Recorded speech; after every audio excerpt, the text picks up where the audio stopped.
This is one of the greatest books ever written. Although most people who have tried to read it think I'm insane. This is the Silmarillion by J.R.R. Tolkien. Master of imagination, though not so wonderful at editing out boring bits like the first half of The Fellowship, which takes a lot of willpower to get through.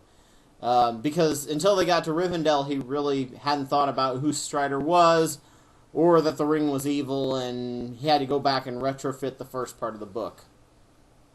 I think the tedium of learning the Bible, reading it 5 times all the way through, and memorizing large passages of Scripture, including the book of James, 1 John, Matthew 5, 6, and 7, Romans 6, 7, and 8, 1 Corinthians 13, and so on, helped me appreciate the complexity of this book.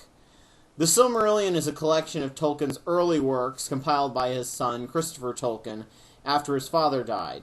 Much of it was compiled and edited over his lifetime, and was started back in World War I to keep himself sane on the battlefield. He kept tweaking it throughout his life and even tried writing a series about time traveling to Atlantis, which was back then called the Numenor, Aragorn's lineage, when he made a deal with C.S. Lewis that they would both write a sci-fi book. Tolkien failed because of his perfectionism, but Lewis went on to write Out of the Silent Planet and Paralandra, both great space travel books, though with strong religious overtones. I've never met anyone who was able to make it through the final book of the series called That Hideous Strength, which has nothing to do with space travel, but has something to do with Merlin. I never figured that one out. Anyway, an overview of the Silmarillion is short and sweet. It is the Elvish Bible. Beautifully poetic and mythological if you like mythology, otherwise you'll get bored quickly. Also, it's full of detail and lineages, which are hard for most people to keep track of, and since elves are immortal, it's even more difficult for some. I'm a complete geek and eat it up like crazy. It contains one of the most beautiful love stories ever, in my opinion, the Lay of Beren and Luthien Tinuviel, followed by one of the great tragedy stories, The Tale of Turin. It discusses mindsets and philosophies, as well as anthropology, about life among a near-immortal species, which fascinates me as well. Seeing as scientists are working on life-extending technology, which they claim will be available in 25 years, to the point of near-possible immortality as new techniques advance quickly, an immortalist philosophy may be necessary to cope with living for hundreds to thousands of years without going insane. I, in fact, used to call myself a mortalist, or jokingly an elvish pagan, as the Silmarillion has just as much leg to stand on as any other holy text. Being a former creationist, I used to use those great rationalization skills I had gained from my religion to humorously explain away why the Silmarillion was actually legitimate. Basically, Tolkien was a linguist who must have found some ancient Old English writing of the books by the mariner Elfwine, who had found Tol Eressa, the lonely island just beyond the blessed land of the Valar, or the Elvish gods. Did I mention I've read all the rough draft versions compiled of his son as well? Geek fanboy alert! Anyway, Elfwine lived among the elves on this island for several years, and they found out his plight, that continental Europe was being overrun by orcs. Mind you, this occurred long after the Lord of the Rings series, when Europe was no longer called Middle-earth. Tolkien had long lamented that Britain did not have a mythology like Greece, Egypt, and Babylon, and other great empires did, thanks to the Roman slaughter of the Druids. All they had were collections of mini-myths passed down orally by folklore. Anyway, the Valar consented to help rid the world of Morgoth and Sauron's vile filth once and for all in a mass invasion of Europe, which was the last time that men and elves fought side by side. Ossi or Ulmo, I can't remember, dragged Tol Eressa to Europe and planted it for a mass invasion. A little piece broke off and became Ireland. Tol Eressa became Britain. All orcs were wiped out, and man was free of the evil scourge, and then became only limited by its own evil. By the way, this is mentioned in the Lost Tales, other pieces of Tolkien's rough draft.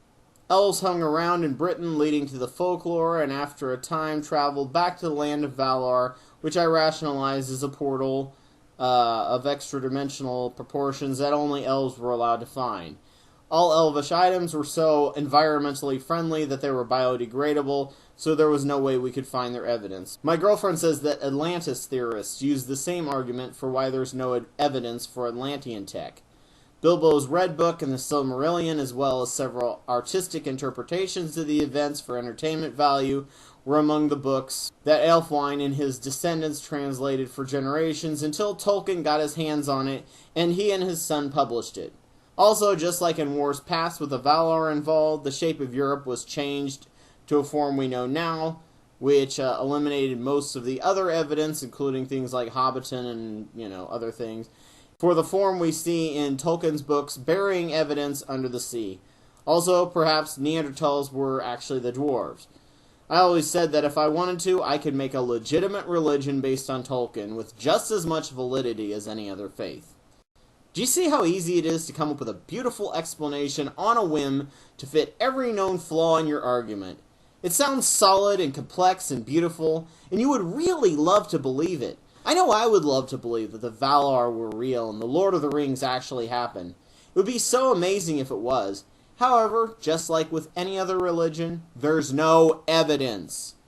One can rationalize a fairy tale all they want, but in the end, unless they have evidence, there's no real reason for anyone to believe you, even if your idea gives you meaning and wonder. As a creationist, we had reasons to explain why anything in the Bible happened. The Institute for Creation Research was my dad's main source for information. I believed in the vapor canopy, which I didn't really understand, and it turned out to be the ice canopy that Thunderfoot talks about early in his series, Why Do People Laugh at Creationists? I thought it had something to do with higher air pressure and the water crystals in the air. Had I known it was an ice shell, I would have thought the idea was retarded even as a child and spotted the flaws. Anyway, one of the problems many people have with the Old Testament was the issue of people living to be around 1,000 years, which any gerontologist or archaeologist will tell you is utter crap. Humans never, ever lived that long. We'll leave it to Ken Ham and friends to rationalize their way around this issue. Because of the ice canopy, there was higher air pressure and higher magnetic fields. They believed that people in higher air pressure had higher oxygen access and magnetic therapy. Beautifully rationalized. However, just with my Tolkien idea, there is zero evidence, and negative evidence, as Thunderfoot ridiculously easily debunks the bull using simple high school physics. There has also been no evidence shown that magnetic fields or hyperbarics extend life of people. If they did, people would be clamoring to use it like Michael Jackson. So folks, take a lesson from this video. If you're going to believe a well-rationalized, beautifully written piece of literature to be truth, go for this book. Not the Bible, the Quran, or Dianetics. It has just as much validity and evidence as the Bible, and it has much more in the way of morals and ethics about being a good person or immortal that the Bible has. Or you can think like a skeptic and enjoy a good bit of fiction, new or ancient, as just that, fiction, and spend your time making this world a better place and discovering what we actually know as opposed to what we convince ourselves we know by confirmation bias and rationalization. Oh, by the way, guys, what started me down this journey to use YouTube as an outlet at one point was I was considering taking all of my ideas, such as philosophies like Buddhism and Taoism, as well as the initial start of my What the Heck is Love series, and compiling them into a humorously done Elvish Paganism Bible. I've since then had so many ideas, and I could never get around to writing such a book, and I think as gullible as people are, it might actually be detrimental to the cause of reason down the road. But it gave me a focus on where to start on this YouTube channel. Also, go join the Facebook group, I Am a Middle-earth Creationist. It's awesome and funny and makes just about as much sense as young Earth creationism. Take care, folks.